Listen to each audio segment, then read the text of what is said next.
do professor João Emílio Granato. Quero agradecer os vários comentários dos vídeos passados.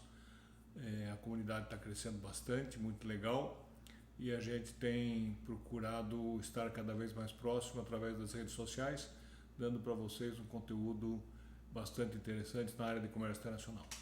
A história de hoje é a história da minha primeira exportação. Eu acredito que todo mundo sabe daquela máxima, né? Nunca esqueço a minha primeira vez. E essa é mais ou menos a história da nossa exportação.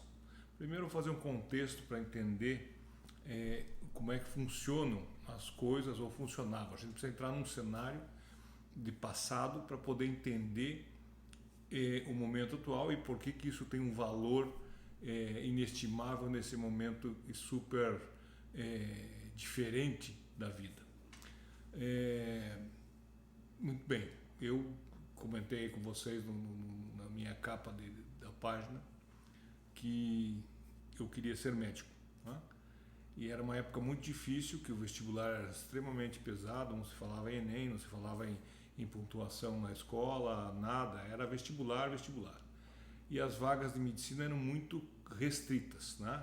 Você tinha uma Universidade Federal do Paraná, 80 vagas por ano. Você tinha Faculdade de São Paulo, 120 vagas, então era bastante restrito. E, obviamente, a força de estudo no vestibular de medicina era extremamente altíssimo, era alto, né? E o nível de exigência também. E, obviamente, eu queria fazer, nunca fui um excelente aluno, estudava, tentava estar mais próximo, fazendo cursinho, etc. e tal, mas me interrompeu a minha carreira de estudante o fato de eu servir quartel, né? E como eu tinha rodado de ano no segundo ano científico, eu não pude ir para a NPUR, então eu não pude ir para a escola de oficial, eu fui para a Polícia do Exército. E foi um ano perdido pelo aspecto do estudo, mas um ano ganho para aprender a dividir, a ser amigo, a aprender a se defender.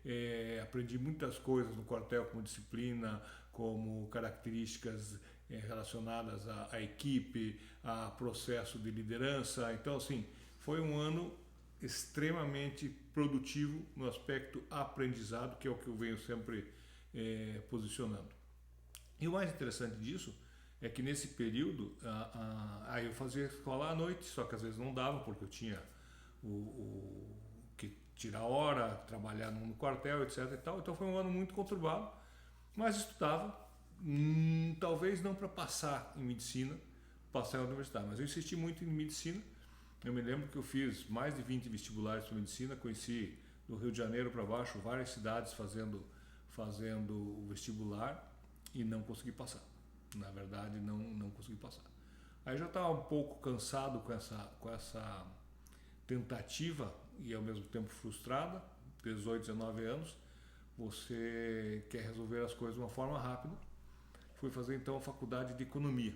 Passei em segundo lugar nessa faculdade. Então eu não estava tão mal preparado.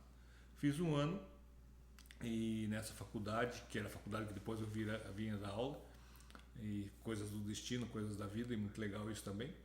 E aconteceu o seguinte, eu passei em todas as matérias e reprovei em matemática, com nota 10. Uau, como isso? Na realidade, o livro de chamada, as aulas começavam às 7h30, e o livro de chamada era retirado 15 para as 8. E podia ter 3 atrasos ou 2 atrasos, uma coisa assim. E eu tive esses 2 ou 3 atrasos e simplesmente o professor me reprovou com nota 10. Então aí eu me desencantei com o processo de economia, era meio básico as aulas. Daí eu disse, sabe o que? Eu vou fazer comércio exterior. Administração com habilitação em comércio exterior. Tinha uma faculdade bem pequena, mas já estava ficando famosa pela área de comércio exterior. E existia lá um ícone da economia paranaense na área de comércio exterior, que chamava-se Fernando Miranda, e ele era o diretor da universidade, da faculdade, e eu disse, sabe o que? Vou fazer comércio exterior. E fui fazer comércio exterior, não sei se a faculdade me cativou, não sei se a turma me cativou, não sei se foram os primeiros professores que me cativaram, mas eu acabei encarando o processo e 2 ou 3 meses depois, eu arrisquei pedir um emprego. Nessa época eu estava estudando inglês e estava com vontade de aprender, com aquela gana de arranjar um emprego, e fui fazer entrevista numa empresa. E essa empresa, então, passei pela parte de recursos humanos, uma empresa grande, bastantes funcionários, passei pela parte de recursos humanos, e aí disse, você vai ser entrevistado pela dona da empresa, diretora da empresa, e ela vai querer falar com você. Ok, então vamos aí conversar com ela, né? A formação a gente traz de casa, a formação técnica não tinha, estava começando, mas como eu queria muito aprender, naquela época tinha no setor do terceiro andar da Biblioteca Pública do Paraná um setor de periódicos, e existia uma revista na época, Banco Brasil, Cassex, Carteira de Comércio Exterior, que era uma revista semanal que trazia regras, leituras adicionais, procedimentos, manuais, enfim. E eu ia então, quando podia de tarde, ler estas revistas até para começar a ganhar bagagem. Isso me ajudou muito no primeiro momento, não tinha internet, não tinha Google, era diferente, por isso que a gente tem que voltar no processo bastante anterior. E aí fomos fazer entrevista, ela disse, posso fazer algumas perguntas em inglês para você? Eu disse, claro, fica à vontade. Ela fez o negócio e, gostei, vou te chamar de Johnny, e você vai ser aqui o nosso homem de exportação. Tá bom, mas nós vamos aprender junto, porque eu também quero aprender e nós vamos trocar aqui essa possibilidade de começar. A empresa nunca exportou, então a gente vai aprender junto e vamos seguir em frente. Muito bem, começa quando? Amanhã você pode começar. E cheguei lá, estava sentadinho numa mesa, né? Muito próximo à sala dela, com as secretárias, o pessoal financeiro, e a minha mesinha lá, paradinha, esperando pela minha chegada. Limpa, não tinha nada em cima. E eu sentei na mesa, nunca tinha trabalhado, imagina, um cara totalmente zero de experiência. E cheguei lá e sentei, um pouco tímido, e fiquei esperando acontecer alguma coisa. Não aconteceu nada, né? Passou 8 horas, 8h30, 9 horas, 9h30, 10 horas, igual. O que será que tem que fazer aqui, né? Porque estou aqui sentado sem fazer nada. Aí uma das secretárias pegou e virou para trás assim, você já pegou seu material? Material? Você tem que fazer uma requisição e tem que ir lá no almoxarifado. Olhem os nomes que a gente vai usar aqui, que são coisas já bastante passadas. Eu disse, requisição, você tem que fazer uma comunicação interna, né? Feito em 2 vias. Eu vou te emprestar uma aqui, porque tem que ser carbonada. Carbonada era quando você colocava o papel com carbono dentro para poder passar a cópia na segunda folha, ou seja, não é que nem hoje a facilidade que tem de fotocopiar ou escanear, etc. Então, era um mundo diferente, muito legal, porque dava muita base para aprendizado. Então, esse era o lado super, super diferente que fazia a diferença de tudo. Muito bem, aí então fui buscar meu material, aí caneta, lápis, cola, papel, bloco, enfim, tudo isso que você põe na sua mesa, às vezes nem é necessário, mas você coloca. E aí à tarde, então veio a diretora e me entregou uma carta de um país da América Central e dos Estados Unidos. E ela disse assim, vem aqui que eu vou te explicar. Essa operação dos Estados Unidos é de uma parente minha, de muito distante, mas é uma parente, e ela quer comprar o nosso produto. Então você vai responder e vai dar encaminhamento a esse produto. Ok? E essa da América Central, ela está pedindo aqui para verificar se você pode mandar uma amostra. Ok. Aí eu disse, e qual o produto que nós vamos exportar? Imagina, tinha passado a entrevista e tal. Ela tinha falado na entrevista que eram calçados, mas eu nunca tinha conectado uma coisa com a outra. Aí eu disse, e eu posso conhecer esses produtos? Sim, claro. Vai ali embaixo, fala com fulano e tal, e olha a nossa coleção. Tá bom. Então, seguiram o corredor comprido, desci o corredor, andei o corredor, desci a escada, cheguei lá, falei com essa pessoa e disse, olha, eu sou da exportação, eu quero conhecer os produtos que a gente vai exportar, etc.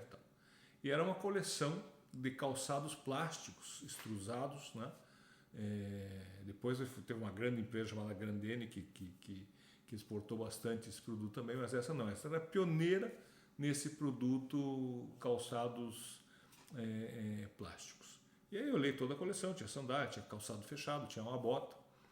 E aí eu disse, bom, agora já posso entender mais ou menos como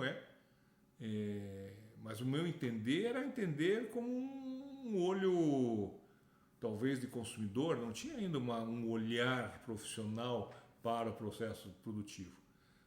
Nem sabia como é que fabricava, nem sabia como é que vendia, eu era cru, de verdade cru. Eu acho que todo mundo começa e passa por essa sensação. Mas eu falei assim, eu estou aqui, eu tenho que me virar, eu tenho que buscar essa força e esse entendimento e tentar colocar esse produto. Aí você começa a fazer anotações. E eu sempre falo hoje, no dia de hoje, que a internet facilitou muito a vida de todo mundo. O cenário é completamente diferente.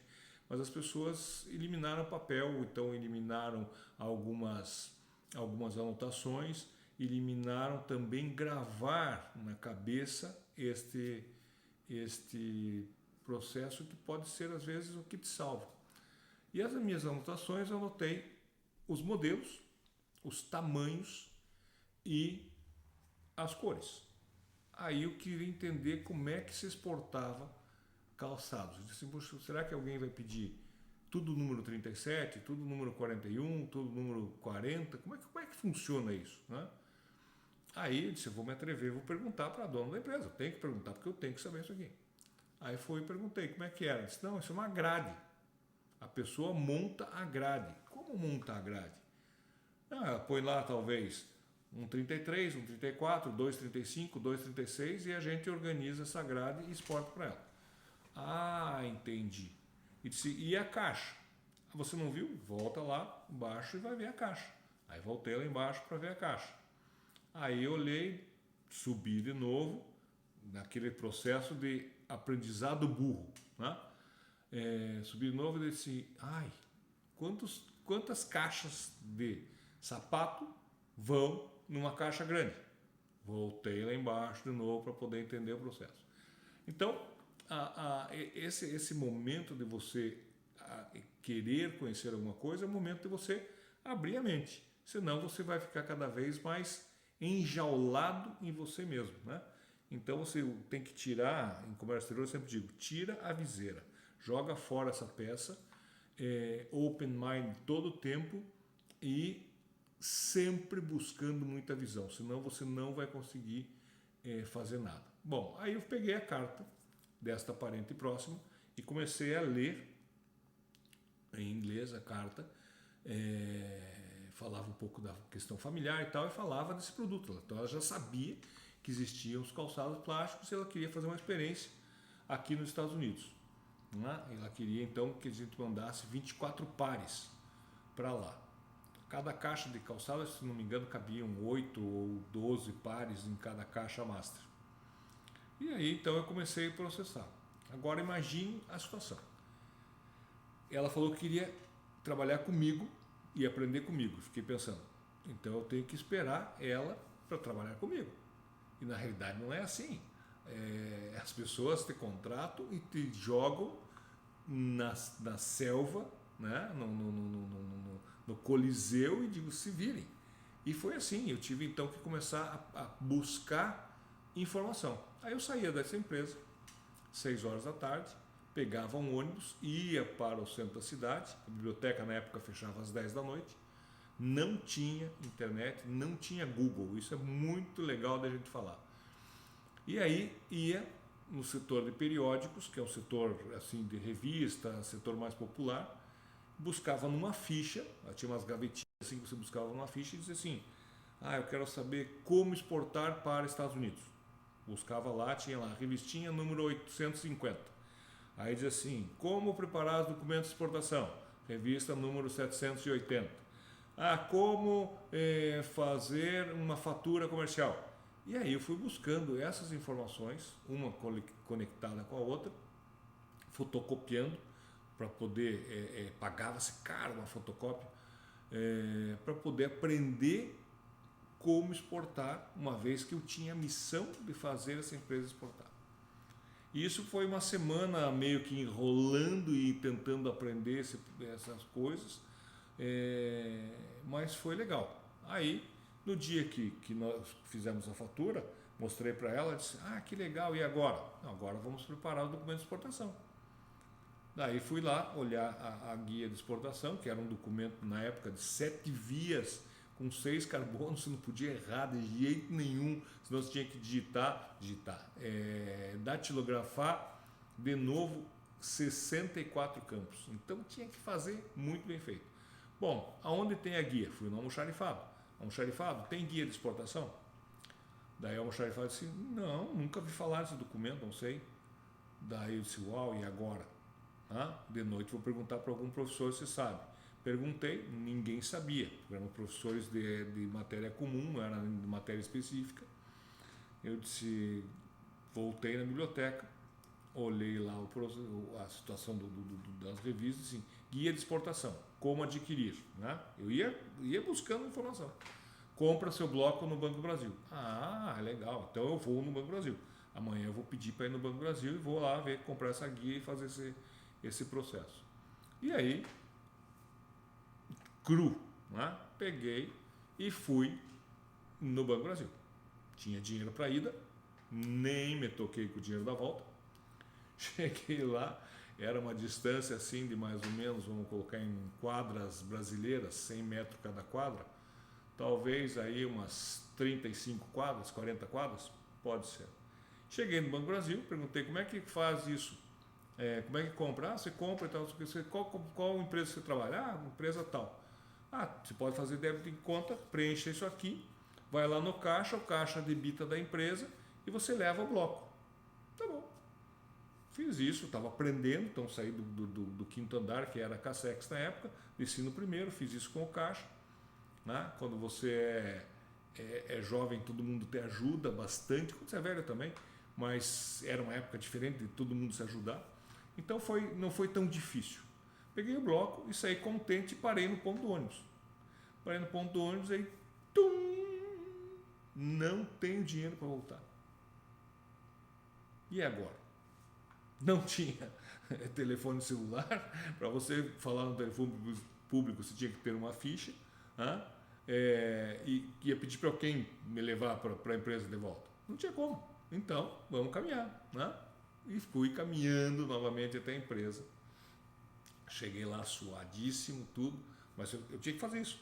E aí fui fazer a tal da guia de exportação. Agora vocês imaginem você pegar um documento, folhas finíssimas, 7 vias, colocar 6 carbonos, aí isso já tinha um almoxarifado, colocar numa máquina de escrever, datilografia, sem nunca ter preenchido um documento, somente com um manualzinho do lado que dizia assim, exportador, endereço, país de origem, país de destino, qual é a Incoterm, coisas que eu nem sabia que existiriam ou que existem. E aí fui fazendo, errei a primeira, errei a segunda, errei a terceira, no último campo que era a comissão e endereço do importador, a folha era pesada em cima, escorregava e saía tudo torto. Quem fez isso sabe, lembra e vai gostar dessa história. E eu sei que foi um martírio, consegui, eu quase acabei o bloco inteiro, acho que tinha uns 30 jogos, e de tanto que eu errei. Mas foi um erro que me trouxe muito aprendizado. Então, hoje, quando o aluno me pergunta assim, professor, como é que preenche um documento? O documento é a coisa mais fácil que você tem, porque ela pergunta, exportador, você responde, importador, você responde, descrição da mercadoria, você responde, marca, você responde, peso líquido, você responde. Então você tem que responder perguntas, preencher um documento e responder perguntas. Então não tem que perder tempo com isso. E antigamente você tinha que ter o cuidado de fazer bem feito para não errar, porque a datilografia não te permitia deletar, não existia tecla de apagar. Então tudo era complicado. E também não adiantava você colocar um corretor, porque o corretor te estragava a via carbonada. Então não tinha como. E eram 7 vias. Então se você errasse, errou. Errava uma letra, se desse para consertar, fazia. E era divertidíssimo, porque quando você chegava na Cassex levando uma guia de exportação, a Cassex demorava uns 2 dias, 3, para fazer análise do documento. E às vezes tinha lá erro no campo 5, erro no campo 15. E aí você via os boys, né, como eu, assim, lá no banco, com chicletes, com borracha, com um estilete, tentando apagar as vias para trás, para poder redatilografar e entregar sem ter que fazer todo o documento novamente. Bom, eu sei que esta guia saiu, né, 3, 4 dias depois, foi aprovada. Então nós tínhamos a primeira possibilidade de exportar as sandálias e os calçados. Essa foi uma batalha tremenda. Então a história da guia de exportação é a história da primeira exportação da minha vida e foi marcante, e eu vou continuar no próximo vídeo a contar para vocês agora a sequência, porque aí, terminado o documento de exportação, terminada a fatura, aí começa outra saga, que é câmbio, que é logística, que é comunicação com o exterior, que é confirmação de pedido, enfim, agora começava realmente uma exportação acontecer. Porém, a mensagem desse vídeo não é somente a primeira exportação, mas é também o processo de ser comprado. Uma coisa é você ter a sua empresa e alguém bater na porta e dizer assim, eu quero comprar o seu produto, e outra coisa é você vender o seu produto no exterior. Então são duas estratégias. A minha paixão é por vender, não por ser comprado. E é durante esse período que nós vamos estar juntos aqui no vídeo, a gente vai comentar muito sobre isso, porque na realidade essa característica de a gente poder relembrar fatos históricos, contextualizar a ideia de como a exportação era e como é hoje, né? Hoje totalmente eletrônica, hoje totalmente online, antigamente com máquina de escrever, com vários documentos, às vezes você tinha documentos que faziam uma coletânea grossa de tanto papel que tinha, certificados de origem, etc. Então, as dificuldades ainda nem chegaram, iam chegar. E vale a pena seguir-me neste canal para eu contar essas histórias. A segunda parte dessa história é muito divertida. Não deixe de me assistir, não deixe de me seguir. Também siga nas minhas redes sociais, estão aí embaixo, e aí a gente vai conversando pouco a pouco e fazendo a coisa acontecer como devido e fazendo a exportação andar para frente, ok? Obrigado, welcome aboard com o professor João Emílio Granato, 40 anos de estrada contando histórias de comércio exterior para todos vocês. Valeu pela participação.